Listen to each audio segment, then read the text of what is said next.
Hey guys, welcome back to Beer Beer Garage. My name is Matt, and today we're out here working on this 2005 Chevy Avalanche. So some of you may have seen in one of my shorts previously that this transmission went out on us, and so as you can see, I have it lifted off the ground, and we're going to work on getting underneath here and pulling the transmission out. So we'll take you along for the process of how to do that, and hopefully you'll learn something. And I've done this before, but I'm not a mechanic, so it might look hackish. So don't judge too hard. So guys, what we've got is we've got the truck up on 4 6-ton jack stands to get us a nice little bit of clearance underneath. And then we can get under here, and the first thing we'll do is we'll take our U-joint bolts out from the rear end, and we can slide our drive shaft out of the transmission tail. We'll mark those bolts accordingly so they go back into the same spots, and we'll mark the U-joint also to make sure it goes back in the same spot also. And then we'll work our way up here to the front.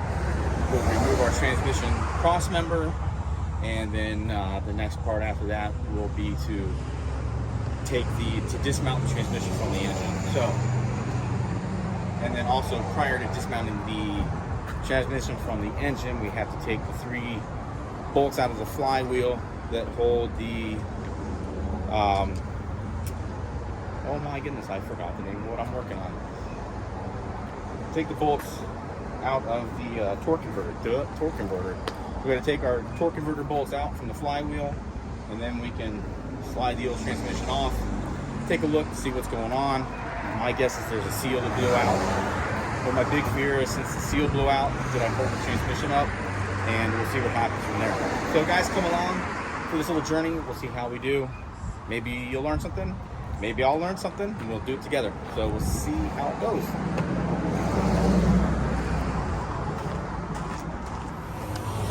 All right guys, so here we are under the truck, and you'll see here where the U-joint is. It goes into the input shaft of the rear end.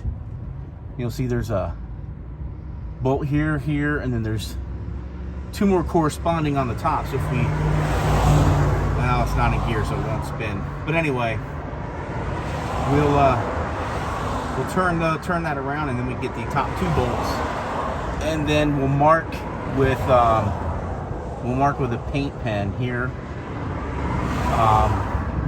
This here, we'll mark these, and that way we know it's going back into the same spot. You'll also want to make sure that when you're doing this, you're paying attention to your caps in here, because inside the U-joint, there's a cap that goes over your needle bearings. If you lose that, you're going to be starting over. So that's what we're going to do. I'm going to go grab some tools. We'll pull this off the input shaft of the rear end, take down our drive shaft, and then we'll work our way up here for some more fun. All right, so we'll pull these out, and we'll work our way up to the front of the truck, and we'll take those torque converter bolts out of the flywheel. Now we've come under here, and we've marked this with the paint like I said we would. That'll mark how we reset the shaft here into the input shaft of the rear end.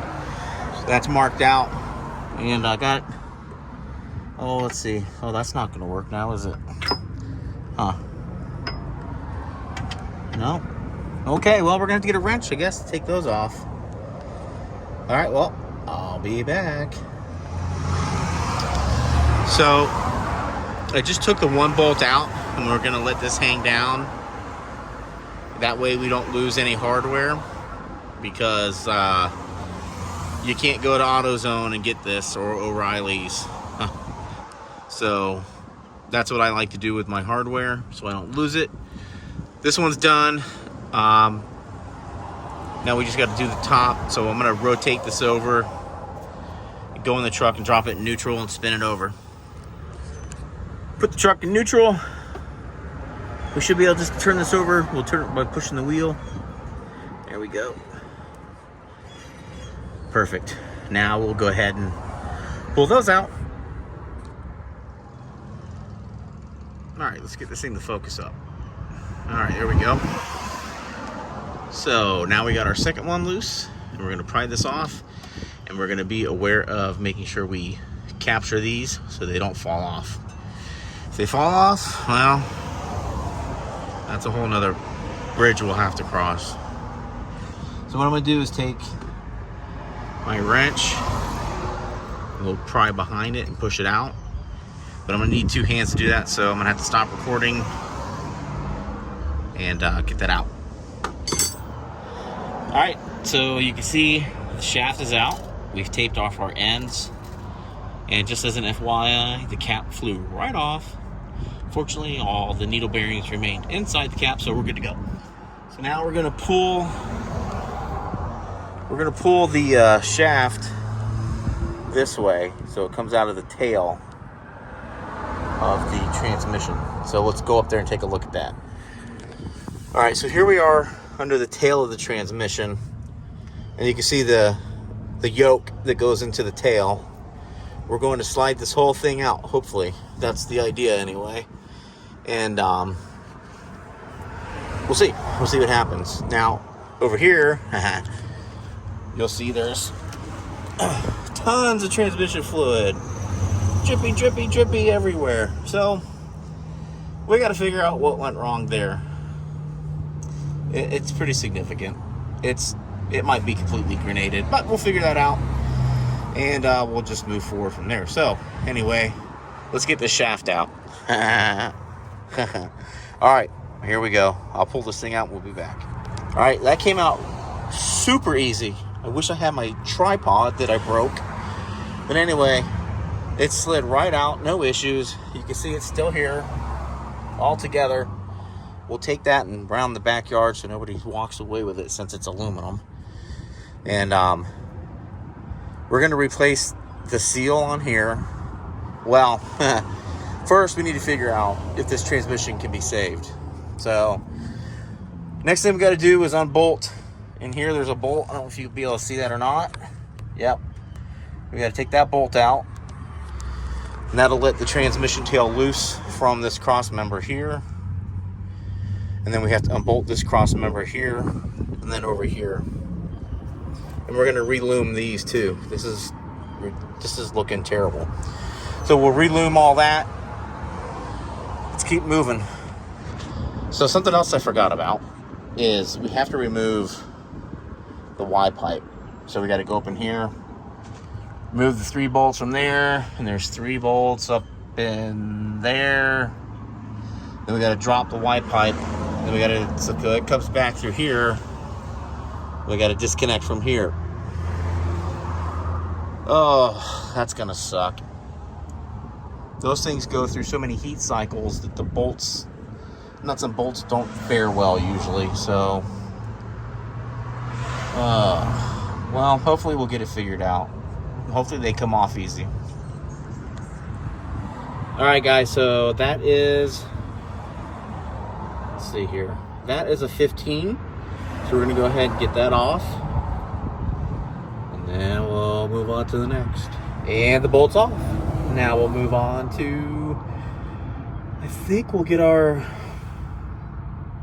think maybe we'll work on getting these off here. Oh, where are they? Up there. So let's see if we can get that figured out. So just for reference, those are a 15 millimeter nut. All right, so I don't know, it's a miracle. Those 2 15s came right off with no problem. Don't forget to disconnect your O2 sensor. I just have one more on this side. Let's see if it comes off easy. Let's see if I can do it one-handed. All right, here we go. Let's see. Of course, the O2 sensor's in the way, so I might have to get a swivel. Or I'll just take this stupid thing off. Well, I was examining the underside. There's a bolt missing. So what I think happened is a bolt fell out and it blew the seal out of the pan. So I'm going to pull this pan and I'm going to replace the seal. Because if you look in here, I don't know if you can see, but it's bone dry. So there's nothing leaking in there. or inside the bell housing, it's right here. You can see it's just wet right here. So I'm going to drop this pan and replace the seal, fill her up with some more transmission fluid, and see if that fixes the problem. All right, I don't remember where we're at in this process, so I figured out that there's a bolt missing from the oil pan, so we're going to replace the gasket. But to do that, I got to get some stuff out of the way, and I got to get this shift bracket out of the way. And I think to do that, I got to remove the gear selector switch. So what we're going to do is do this bolt here, and we need to take this off. Now you'll see there's a little safety clip here. Pull that out, and then you pull this tab down. Well, and it will back off as you pull it down. Right? And then to put it back on, you set it on here, and then you push your tab in, and it draws it into the switch. So don't pry on that. Remember, just pull that down, and then when you want to put it back on, you put it back on here like this. I don't know if I can do it with one hand, but you would basically then push this on and see how it seats itself back on. So pull it down to take it off, set it on there, and push it up to put it back on. So go ahead and get this thing off, and we'll keep going. So to take this down, guys, you got to take out the bolt here on the left up there, and then you got to go over here, and there's another bolt back behind the switch. So you take those out, and then you can pull your selector out. Okay, guys, we got our pan down. Now, something to think about is this bracket here. I had to pry. What I did is there's two bolts up here in the top. There's one here, and then there's one that went into this. Let's see if you can see that hole right there. Right there. Anyway, I took the back one off. It's a T40, so it's a torque bolt, and I just pried this away so I don't have to take this one off, save a step. So now we'll go ahead, and I'm not going to touch anything to do with the internals. We're just going to get a new gasket on, button her up, and call it a day. So we'll see what happens. So here's the pan. The gasket actually is not terrible, but I figured since there was a bolt missing, it must have blown out completely, but it doesn't look terrible. So we'll peel all this crap off. There's I would say it's a fair amount of clutch material, but there's no metal on the magnets, but you know, whatever. So we'll, see. Ugh. Anyway, we'll get this all cleaned up, and then we'll figure it out. Hopefully it works. Okay, guys, so we got our oil pan back in. Now, I did not video cleaning the pan, but I took the pan down, as you saw. We had to pull this bracket away up here. You'll see this bracket. Now we got to push that back over. And then we got to torque these down. And these are torqued down to 10 foot-pounds. All the way around. I couldn't find a bolt pattern anywhere, so we'll just get them torqued. I'm going to go like side to side and front to back, so we'll see. But I did clean. The two mating surfaces are clean. And now I'm going to go ahead and get this thing torqued, and then we'll move on to the next part of the rebuild or reassembly. All right, so everything here is now torqued down. It's 10 foot-pounds all the way around. And then now we got to get our gear selector bolted back down, and we'll get that put up, and then we need to reconnect the cable. So we'll get that going here in a second. Okay, so you can see we've got our bolt back in here and over here. Now you have to do that before you do your bracket up here, which is gonna go, there's a, up in here there's a, right where my finger is. That's where that T40 bolt goes. And then we need to attach the wire harness. So I'm gonna go ahead and get that done. All right, so now that the bracket's in place, we gotta get our cable back up in there.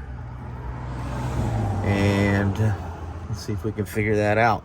So I'm gonna get this reinstalled and come back and show you what that looks like. Okay, so when you put it into the bracket, you're gonna slide in this piece first.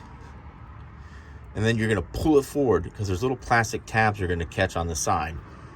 Then there's a clip that you're gonna put in here. So I'll show you that going in, maybe, if I can do it one-handed. All right, so this clip comes around the top, like that. And then just kind of pushes in. Well, maybe. Easier said than done. Might require some wiggling, but that's where it goes. So that did require a little wiggling, but we got the clip in. You can see it comes through here and over here on the other side. Now we got to get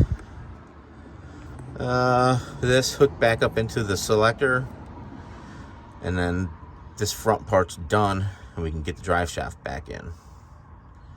Pretty simple. This just has a ball that just sits in here, and then your metal piece that sits over here, and then you just put your nut back on and that's done.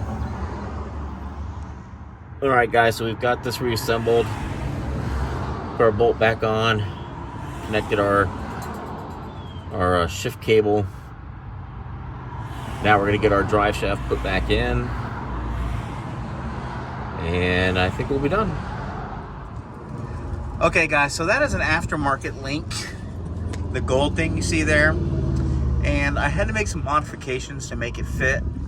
And to find a bushing for this, it's tough. Those aftermarket Dorman are garbage. Don't even waste your money.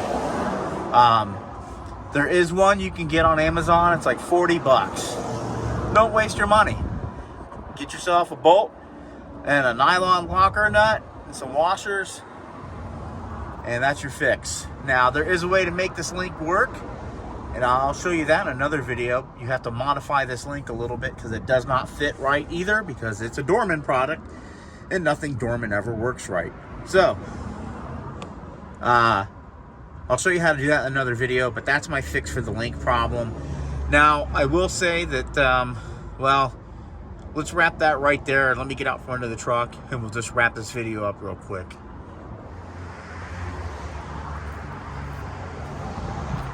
Alright, guys, so to wrap this up, the pan gasket was blown out.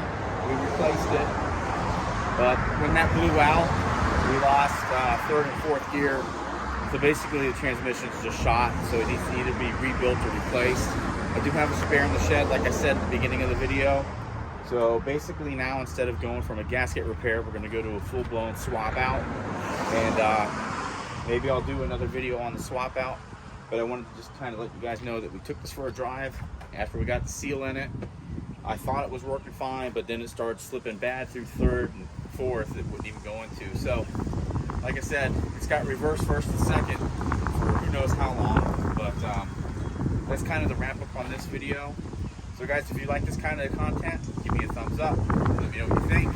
I think I missed some pieces here and there during the recording process because I was just trying to get this thing on the road real quick, and because I had places to go. But anyway, hopefully I'll be able to get a little better footage of pulling the transmission itself, and you guys will be able to check that part out too.